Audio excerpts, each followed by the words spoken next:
But he said, I will tell you why I fixed the wall, in addition to the other things. But we're going to stick with the wall. What did he say? He said that there was a kanz, there was a treasure up underneath that a father had left for his twins, for his two boys. The key aspect in this ayat was that Allah subhanahu wa ta'ala said, وَكَانَ أَبُوهُمَا صَالِحًا. كَانَ أَبُوهُمَا صَالِحًا, meaning that their father was righteous.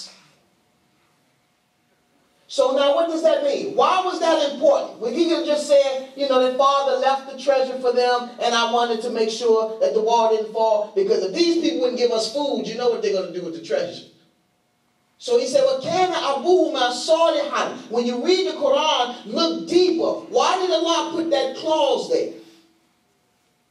Because it is his righteousness that caused Allah to give him great favors. What was it? Number one, to protect the wealth of his children while he's dead. Who can do that? He just put it up underneath the wall and placed his trust in Allah subhanahu wa ta'ala to protect the wealth of his children. Allah will take care of your family if you do the right thing even when you're dead. This is what Allah is showing.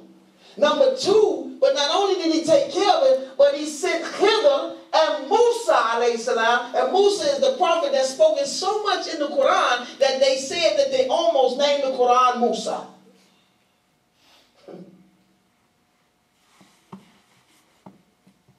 And number three, Allah mentions him in the Quran, his last revelation. What did he do to get such a great ni'mah from Allah subhanahu wa ta'ala? What type of du'as was he making? What type of amal salihah was he doing to get Allah to protect his children's wealth, send Musa and Khidr, and then mention him in his final revelation? That is a ni'mah indeed. Wallahi, I want to know what du'as he was making. I want to know how much tahajjud he was making. What type of sadaqah was he making? What did he do? That's a ni'mah from Allah. You can't do that on your own. That's from Allah Azza wa Jalla.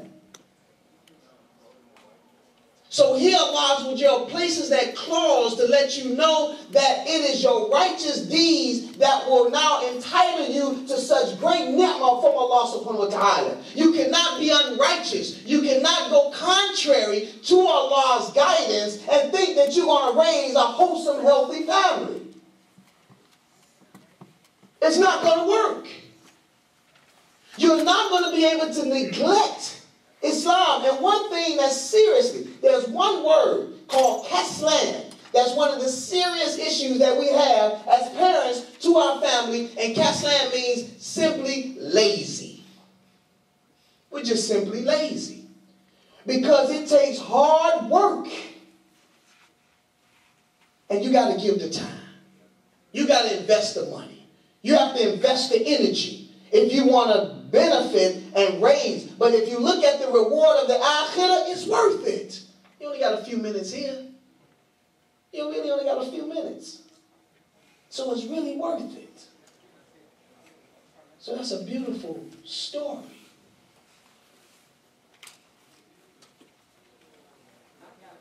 The Prophet sallallahu alaihi wasallam said, ما نحل الوالد ولده نحلة أفضل من أدب حسن. That you, a father, cannot give a better giving to his son than adab hasan, than good character. This is one of the things. This is why we get in problems with our family and children, bad behavior, you know, because we want to know, why are you acting like this? Because it is our job to teach them good behavior. That is the best thing that you can give them according to the words of the Prophet sallallahu alaihi wasallam. And why is this? Because good character lasts. Money don't, a car don't, a watch don't, everything else but good character, it lasts. Very important.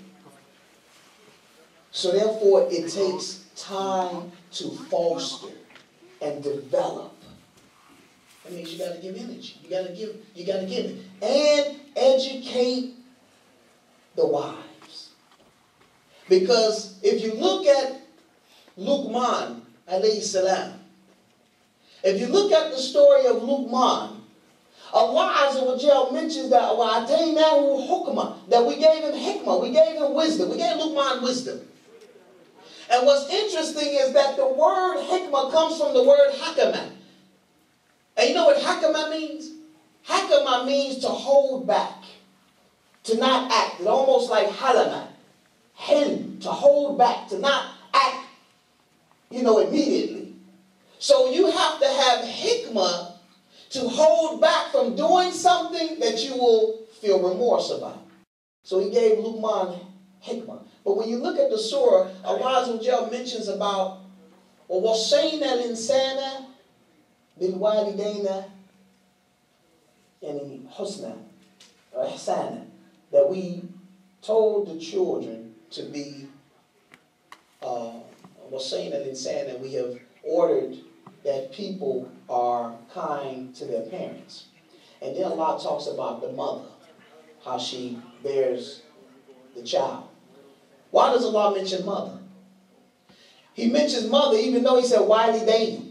He mentions two parents, but he specifically speaks about the mother because the mother comes first in the family relationship regarding the children. Why? Because of the pain that she went through in just bearing the child, and also because of the fact that we know daddies, we know that when that baby's crying, it means it's two different interpretations when a baby is crying. To the fathers, it's annoying. Get the baby. Get the baby. To the mother, it's a calling. So she gets up, she feeds it, so she gets first right. So now how could you possibly have righteous children and a good family and keep your wife ignorant of Islam? How? That we're supposed to be developing and teaching and nurturing and fostering our women more than anyone because they have direct contact constantly with the children. If they know nothing about the Kitab Allah, they know nothing about Rasulullah, you're going to have children unrighteous, especially here in America, because if your wife's ignorant, then the children is going to be ignorant because you work too hard to be able to give them the time that they need to foster their Islam. So therefore, every conference, you got to make sure your wife is there. Every ta'aleem, your wife is there. Every dars, your wife is there. To the best of your ability. Why? Because they are the key to developing and nurturing and teaching the children. We want to keep them back, keep them back, keep them back. Now, you got a 15-year-old boy and a 15-year-old girl that don't want to hear nothing you have to say. Now you want to put the hammer down. It's your fault. And this is what's happened. Wallahi, I used to be a teacher at a universal school. After 10 or 15 years of neglect, now they want to force children into the school. Just go. So this guy buys a BMW for his son.